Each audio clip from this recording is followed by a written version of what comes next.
My name is Sarah. I've been married to my husband, John, for 10 years. We have a young son named Michael. Our life seems happy and stable. John has a good job, and we live in a nice house with a big garden. We both work hard and take care of our family, but deep inside, something has been missing for a while.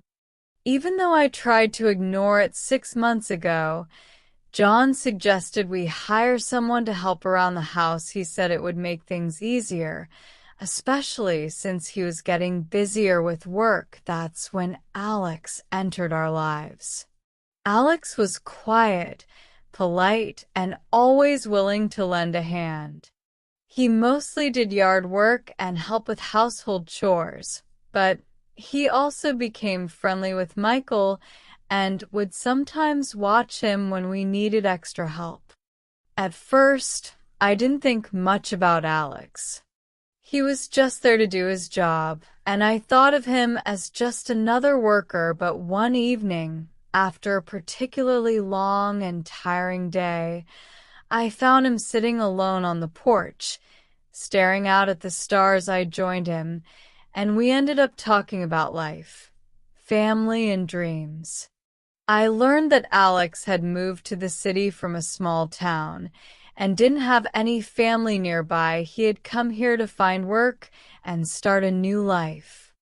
As we talked, I started to feel a connection with him that I hadn't felt in a long time. He was attentive and easy to talk to, which made me feel important, like someone actually listened to me. We laughed and shared stories, and something inside me felt alive that night.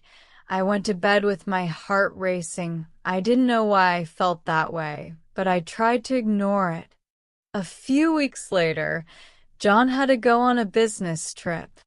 He would be away for 3 days, and it was just me, Michael, and Alex at home. On the first night after putting Michael to bed, I invited Alex to sit with me for dinner. We ended up talking for hours, sharing stories and laughing. By the end of the evening, there was a moment when our eyes met, and before I knew it, I leaned in and kissed him. It was a small kiss, but it felt like something big had just happened. I pulled away immediately. Feeling shocked and guilty, I told Alex that it was a mistake, and he nodded without saying anything. I went to bed that night filled with regret, wondering what I had done. I told myself it would never happen again, that I loved John, and that I had made a mistake. But a few nights later, it happened again. This time it wasn't just a small kiss. We were alone, and the kiss turned into something more. My feelings for Alex grew stronger. Even though I knew it was wrong, I kept telling myself it would stop.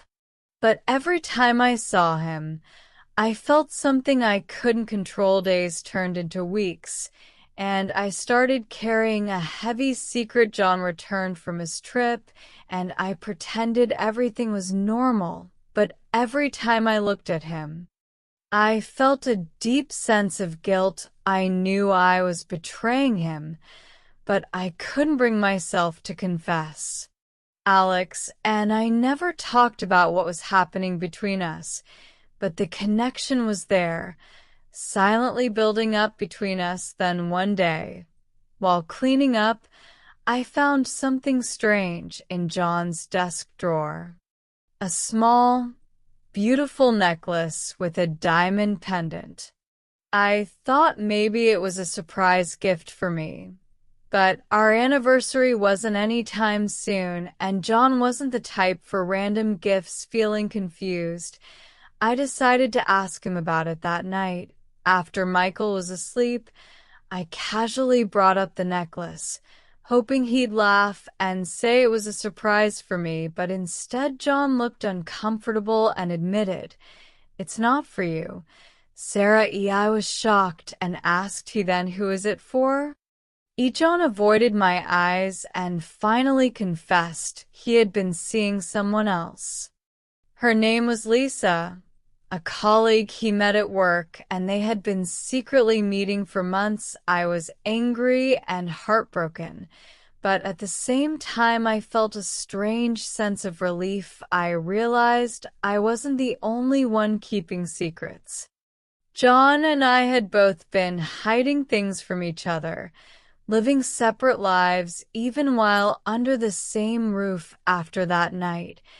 Everything was different. We both knew the truth, and the weight of our secrets was out in the open. We sat down and had a long, difficult conversation. I told him about Alex, about the nights we spent together when he was away, and how I had been feeling lonely. John told me he felt the same way, that he'd been feeling disconnected, and that Lisa had filled that gap for him. We decided to take some time apart to figure things out. I packed a bag and took Michael to stay with my sister for a few days. Needing some space to clear my mind while there, I received a text message from Alex. He wanted to talk to make sure I was okay, even though I knew it was risky. I agreed to meet him. When we met, Alex told me he had feelings for me, that he wanted to be with me for a moment. I felt tempted to run away with him and leave all the hurt behind, but when I thought about Michael and the life we had built, I realized I couldn't just throw it all away. Eventually, I returned home and sat down with John again. We both agreed that we still cared for each other and wanted to try to fix our marriage. We decided to let Alex go and end any remaining ties. I knew it was the right choice, but saying goodbye to Alex was harder than I expected. I felt a sense of loss, but I knew it was necessary if I wanted to make things right. John and I started going to marriage counseling, and it wasn't easy. We had to face the hurt we caused each other and rebuild the trust that had been broken over time.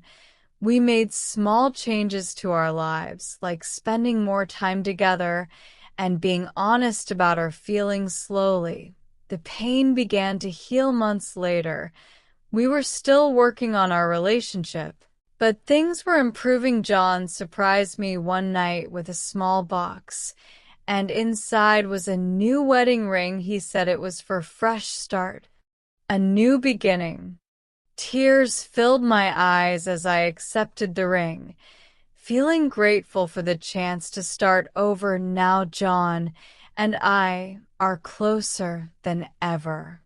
We learned from our mistakes and found a way to build a stronger relationship. We still go to counseling sometimes just to keep things on track, and we've learned to never keep secrets from each other. Michael is happy, and our home is once again filled with laughter and love. Life isn't perfect, but it feels real. We both made mistakes, but we worked through them together.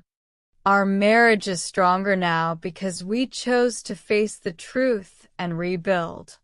Looking back, I'm grateful we didn't let our secrets destroy everything.